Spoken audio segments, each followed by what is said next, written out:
Oh, guys, mana gasnya? Ya. Minta pungli dia nih.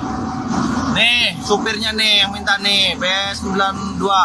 Dalam video tersebut, terekam aksi seorang pria mendatangi sopir truk dan meminta sejumlah uang. Tak berselang lama, sopir truk dengan nomor polisi B9206 UIX itu menyelipkan uang tunai ke mesin cerane nomor 13 yang tampak dalam video tersebut. Aksi pungli di video tersebut lantas dibenarkan Kasat Reskrim Polres Pelabuhan Tanjung Priok AKP Sang Ngurah Wiratama.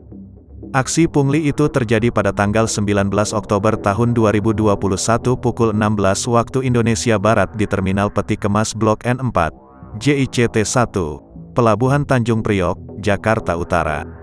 Dari situ, anggota Satreskrim Polres Pelabuhan Tanjung Priok akhirnya menangkap seorang pelaku pungli berinisial R. Dijelaskannya, R merupakan karyawan outsourcing yang bertugas sebagai operator cerane di JICT.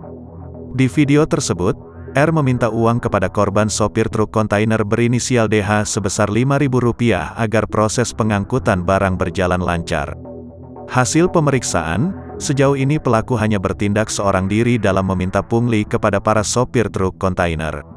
Atas perbuatannya pelaku dijerat dengan pasal 368 KUHP tentang pemerasan atau pungutan liar di mana yang bersangkutan terancam hukuman 9 tahun pidana penjara.